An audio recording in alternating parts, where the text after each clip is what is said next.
Political Commitment, Institutional Capacity, and Urban Transport Governance Reform in Addis Ababa, Ethiopia. Abstract: following rapid urbanization, Ethiopia's capital city Addis Ababa has become circumscribed by a complex set of multi-pronged transport challenges that are greatly contributing to its overall urban inefficiency. A lack of political commitment and weak institutional capacity among transportation sector leadership exacerbates this urban predicament.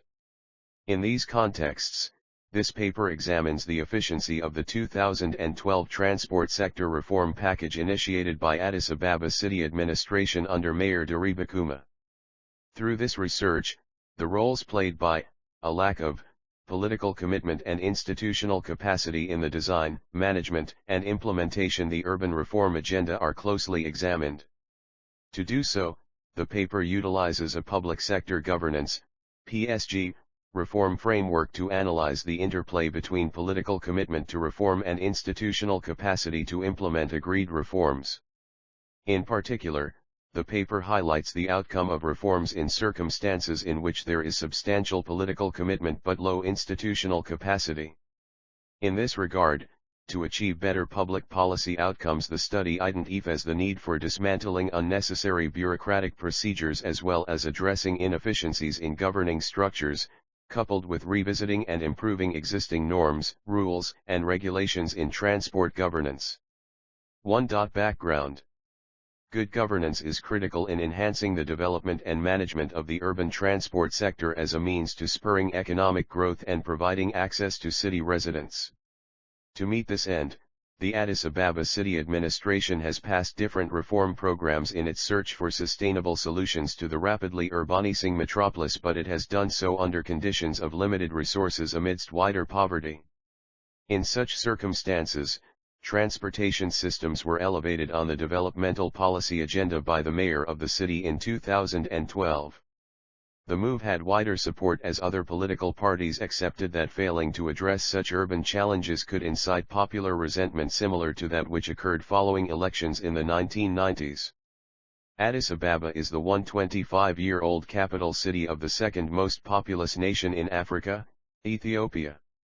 Housing an official population of 4.5 million with an annual growth rate of 4%, the city is estimated to contribute about 34% of the total GDP of the country. Like other developing cities in Africa, Addis Ababa has a very low per capita travel distance, ranging between 2 to 300 kilometers, Temesgen, 2007, p. 8. With this low mobility, forced walking accounts for about 65%. The remaining 35% of mobility is covered by informal transport, light railway, public bus services and private cars. The transport challenges of Addis Ababa are multifaceted and complex and are compounded by the longevity of their evolution, which makes tracing their origins and root causes more difficult. The most pressing problems are usually associated with poor transport infrastructure and traffic systems, and shortcomings in institutional capacity, including in planning and financial resources. In addition, the city remains susceptible to regular fatal road accidents, with a rate of 60 people per 10,000 vehicles, World Bank RPF, 2016. The city's transport governance is characterized by a plethora of deficits, expressed in the form of poor land use and inappropriate implementation of economic development policies. The disintegration of villages and declining density associated with sprawl toward the peri-urban areas has also increased the travel distances and raised the price of public transport for commuters. As a result of such largely unplanned urban expansion, the city administration has been compelled to allocate 25% of its annual budget, 2004 to 2010, to build new road and transport facilities, resulting in inadequate maintenance and upgrading of existing infrastructure. This paper assesses the urban transport reform of Addis Ababa initiated by Mayor Diriba and identifies the extent to which both political commitment and institutional capacity have been determining factors in poor transportation system outcomes. Section 2 presents the political leadership challenge in historical perspective, before Section 3 outlines the reform process, including by reviewing relevant literature and outlining a framework for analyzing the interplay between political commitment and institutional capacity. Section 4 then examines transport system reform in Addis Ababa and assesses its impacts, before Section 5 provides a conclusion. 2. Transport governance in historical perspective. The overt role played by politics in Addis Ababa's transportation system dates to the late 1890s, when then Emperor Menelik became fascinated by Western technology as well as the relationships between transportation infrastructure and military and political control over the heterogeneous regions of the Ethiopian Empire. Temesgen, 2007, Mattia, 2016. Menelik's successor as emperor, Haile Selassie, instituted the Ministry of Public Transport and promoted a more structured approach to road building plans in the early 1920s. However, due to the Italian War of Aggression coupled with a lack of adequate financial resources and technical expertise, a number of these plans couldn't be implemented. Emenegger, 2012, p.16. By 1942, Emperor Haile Selassie initiated a new chapter by institutionalizing the sector with the first transport codes and laws promulgated soon after the defeat of the occupying forces. Temesgen, 2007, p. 19. He later established the first Road Transport Administration Bureau, in 1960, which took charge of transportation and provided benchmarking for the city's road and transport activities. In modernizing the transport sector, the emperor accelerated and deepened its privatization by enabling and incentivizing private agencies and companies to aggressively engage in the provision of public transport services at a competitive price. As a pioneer in the stock-in-trade, he initiated and organized a share company to run the main public operating company, known as Nbesa City Bus Share Company, in 1945. When a series of student revolts in the 1970s made the company one of the targets of popular dissent, the incoming Derg military regime nationalized the company and it was subsequently managed under the Freight Transport Agency and Public Transport Corporation. Under this command economy, transportation services were centralized as part of a wider campaign to achieve state control over the development and administration of infrastructure, which continued for nearly 2 decades. When national power changed again in the early 1990s, the incoming federalist regime adopted free market economic liberalization policies, and as part of this the road transport industry was deregulated in 1992. During this period, the city administration was for the first time empowered to take ownership and management of the only public transport company, Nbesa Bus Enterprise, which has created a substantial financial strain. Since 2013, the city's transportation system has received special attention by the mayor's office, including promises to undertake various institutional reforms. 3. Characterization of transport governance reform process. Public sector reforms, PSR, are initiated by external motivation required a departure from its old traditional method of running an administration, Fatal-et.al, 2010. Usually, impetus for such reforms comes not only from the public administration itself but also from local stakeholders outside and inside the public sector. Shatter, 2000. PSR, or Civil Service Reform, CSR, attempts to change institutions and the way they function. Joshi, A. and Carter, B. 2015, p.5. Depending on attribution, there are many factors considered in the assessment of transport governance reforms. However, this paper considers only 2 major factors that determine the success of the reforms: political commitment and institutional capacity. Levy, 1993 and Morrissey, 1995. Political commitment is a central pillar in delivering on a desired public service reform, whether under democratic or authoritarian political regimes. Morrissey, 1995. Generally, the absence of political commitment is considered to be a common explanation for most public sector institutional, or governance, reform failures. Scott, 2011, p.18. As a major driver of reform, political will must be available from the inception of the reform process to when implementation is in its infancy, MUE 25, 2009. Joshi, A. and Carter, B. 2015, argue that political commitment should be understood in terms of the incentives and disincentives it provides for such reforms. The generation of political will requires the involvement of major political groups, stakeholders, and public participation in vigorous debate, leading to a final approval of the reform by a city council or cabinet. A political commitment is not static, it fluctuates and can be influenced by external actors and factors. Preparation for the approval of the reform, such as lobbying, should start long before a reform draft is ready for review and discussion, MUE 25, 2009, p.1. Brinkerhoff, 2007, p.115, identifies 6 main indicators to measure the role of political commitment and ownership in PSR, A. Whether the reform motivation is external or internal, B. Whether domestic actors have been the driving force behind assessing policy options, outcomes, and costs/benefits, C. The extent of consultation with stakeholders, D. Public commitment and allocation of resources, E. Continuity of effort and commitment of resources and planning for the long term, and F. Whether processes for adaptation and learning have been established. In Table 2, the indicators are used to examine the Addis Ababa transport governance reform. The second factor under examination in this paper is institutional capacity.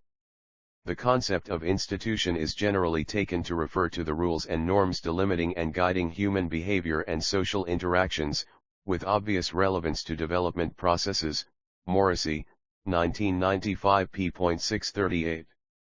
Therefore, institutional capacity involves the efficiency and adaptivity of the political and economic systems, while institution building encompasses changing political and economic relationships as part of a reform process, Morrissey, 1995 p.638. Institutions ensure proper resource allocation and ultimately the exercise of power within the state bureaucracy, Joshi, A. and Carter, B. 2015, p.4. Sometimes, the term institution is confused with the term organization. They are not the same. If institutions can be defined as the rules of the game, organizations are how we structure ourselves to play, DFID, 2003a, p2. This paper customized a general reform assessment framework used by Levy, 1993, and Morrissey, 1995, p. 639, focusing on the political commitment to reform and institutional capacity to implement prerequisites for successful reform programs, as shown on Table 1. It is applicable to any PSR assessment and assists us to analyze the overall reform process in the context of institutions and political willingness to alter them through specific application, mostly via administrative capacity. As Table 1 shows, when both factors are low, prospects for reform are limited. When both are high, many reforms are possible. Levy, 1993, argues, in Quadrant 3, that when political will is low, but capacity is high, roundabout reform can be promoted to bring positive changes without creating immediate losers. Importantly, such reform dynamics can generate positive political support. Where when commitment is high but capacity low, then the appropriate reform can be dismantling all non-essential steps toward improving administrative efficiency. This might include both organizational structure change and overall bureaucracy revisiting. A reform could be in one of the 4 policy environment/quadrants. Quadrant 4 indicates optimal reform outcomes, where innovation and effective reforms can be successfully implemented. 1. Quadrant I, neither political desire nor capacity. When an institution has neither a political will nor capacity, then all reform attempts might not provide the desired result.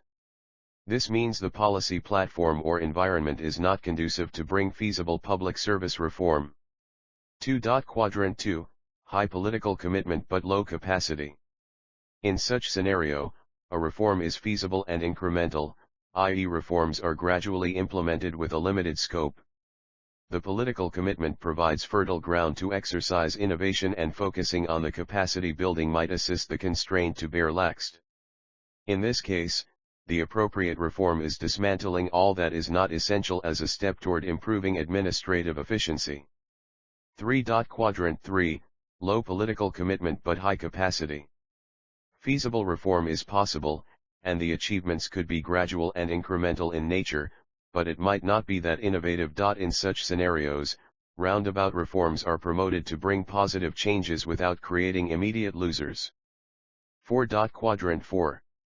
This should be the ultimate goal of any reform, where both innovative and effective reforms could be successfully implemented.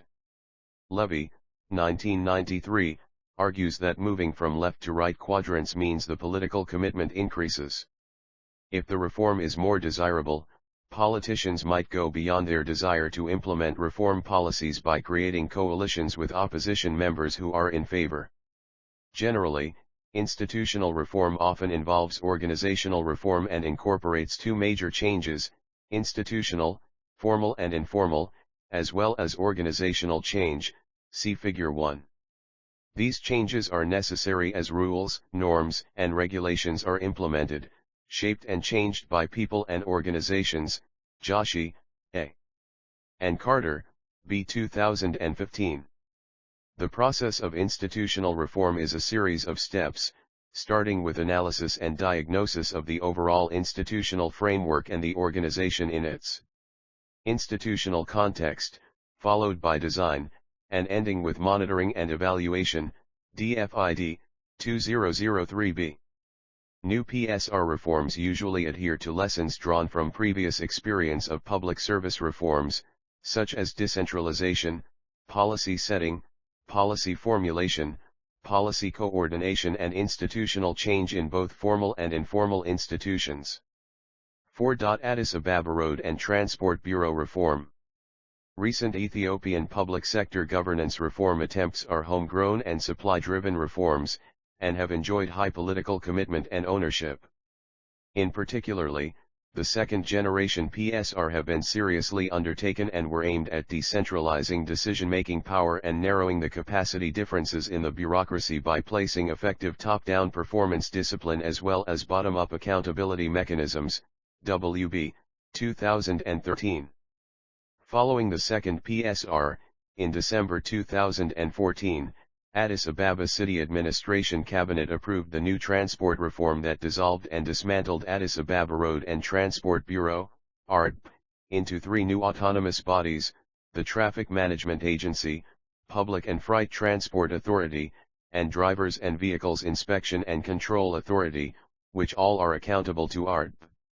Before the reform was approved, Mayor Diriba Kuma assigned Dr. Solomon Kidane, an electrical engineer by training, to lead the urban transport transformation/reform by establishing the Transport Program Management Office, TPMO, with a mandate to coordinate the work of various transport projects and programs as well as to propose new remedial solutions in the case of discovering new challenges. The Program Office was initially established for 10 years to help the city transportation reform stand on its own feet. The office is run by a board of governors, chaired by the mayor, that includes politicians, practitioners, and university academics. In 2013, TPMO conducted a scoping study to identify and prioritize the key intervention areas by examining the political language, the language of the city dwellers 3, from the Random Opinion Survey. The result of the assessment identified and ranked the top transport challenges as: first, inadequate public transport services; second, poor traffic management; third, congestion; and fourth, road safety problems. Therefore, based on priorities, TPMO drafted a policy reform plan focused on 5 pillars which aimed to narrow the gap between policy and implementation: a.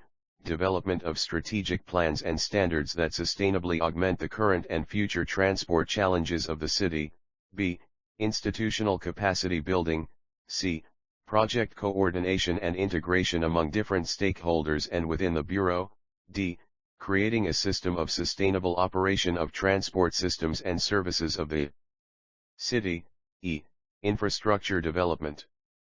The necessity of the reform was also to address some complex political and social contests including corruption, patronage, and political capture according to the General Manager of IJERT.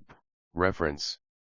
3. Interview with Drive Solomon Kadane, Transport Bureau Head and former TPMOG/Manager, June 5, 2017. 4.1 Political Commitment to Reform.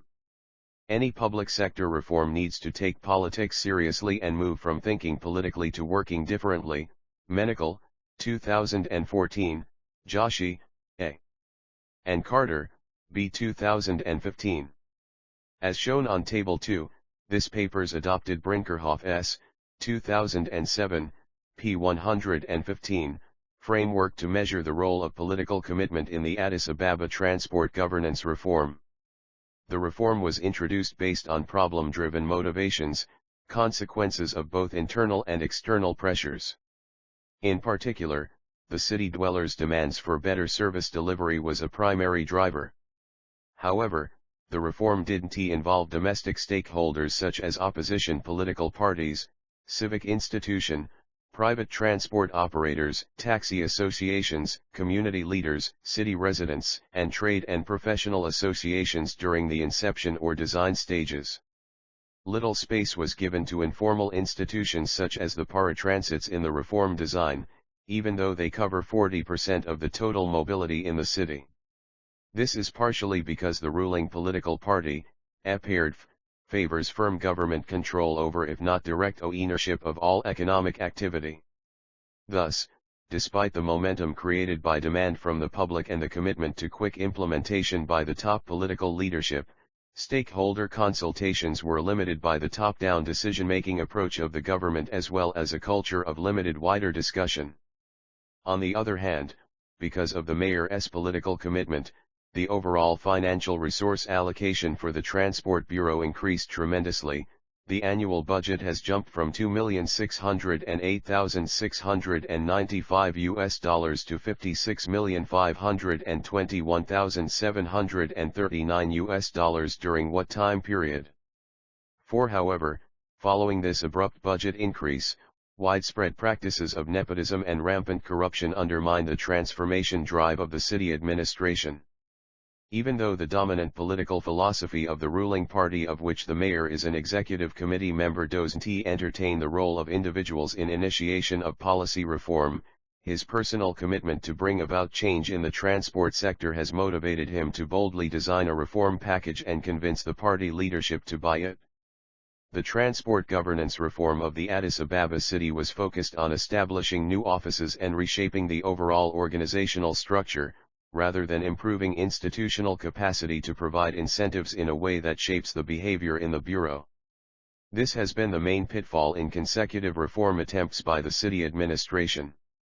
Since the mayor has established the Transport Program Project Office without being professionally advised as to how that office should be managerially and structurally constituted, the organization seems to be navigated in a haphazard way. Initially, the office was assumed to take up the overall responsibility for leading and managing the urban transport in a way that overlaps and redundant with the mandates of IJERT.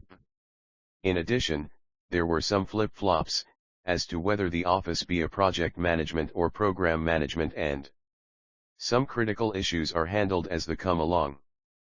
Particularly, there is a widespread confusion in regulation and planning that ultimately causes coordination problems among different departments. In 2014, the Program Office brought a draft of the reform study to the Management Board that framed the above-mentioned issues. Therefore, the draft study strongly suggested reorganizing the Transport Bureau and establishing new agencies mandated to conduct a specific task, as shown in Figure 2 and 3. However, the reorganization of the Bureau was not as smooth as anticipated. The implementation process had many challenges, such as conflicts of interest among agencies within the Bureau. For example, the Road Authority needs the freedom which it previously enjoyed. On top of this, the availability of adequate human resources to fill the ambitious organizational structure was another capacity challenge. Notably, the country's higher education system does not produce the sufficient expertise in the fields of transportation, such as planners, engineers, transport economics, and management. Regarding institutional stability, what is being regularly observed is impermanence. Reshuffling and staff turnover including in leadership is frequent and common. For example, the top management of the transport department has been changed 4 times in a matter of 5 years, 2012 to 2017. On top of this, regular shake-ups of the management and other key staff has resulted in misunderstandings and flaws in the execution and management of policy decisions, contributing toward the prevalence of uncertainty and unpredictability. In addition, employees' salaries and compensation are not designed differently from that of the public service, which is often criticized for not competitively reflecting the opportunity rate of return of the labor market and which is said to push many of the young professionals to migrate frequently and en masse. Furthermore, salary scale differences among the institutional structures created by the reform has exacerbated ambiguity and draws unnecessary competition, particularly between the Bureau and TPMO. To bridge the technical gaps in institutional capacity, the mayor could consider establishing a professional counseling committee to provide high-level advice, research-based recommendations, and to develop strategic planning for the city administration and the bureau on where and how to intervene in areas that could address the day-to-day transport challenges. At the same time, this should engage in capacitation of various stakeholders in the transport sector. In addition, the technical committee could be empowered to initiate solutions for long-term effects on projects that are anticipated to have long-term impact. Therefore, the transport problems in Addis Ababa are not caused by a lack of technical knowledge or financial resource shortages, rather, they are an outcome of long-term negligence of the transport policy direction as well as its management efficiency. Despite high political commitment from the leadership, the overall reform implementation focused more on quick fixes rather than initiating sustainable mitigation measures to the transport challenges the city is encountering. To meet this end, different reform strategies are required for different policy environments. Addis Ababa transport governance reform falls in Quadrant 3, as shown on Table 1, which has relatively high political commitment with low institutional capacity. Therefore, in such cases, even if the capacity is low, limited incentives can be introduced to immediate stakeholders who could shoulder the main transport problem, such as the paratransits and private public operators. For example, revisiting the incentives provided for public transport operators, which has been the main bottleneck since the nationalization of the private public bus operator in 1974, can be accommodated. In such cases, a more simplified incentive structure for specific transport services is advisable, and this will assist to develop the institutional capacity of the Bureau to implement broader-based reforms and deliver greater transport service efficiency. 5. Conclusion. Political commitment and building institutional capacity are prerequisite for any reforms that aim to bring good governance, economic growth, and social stability.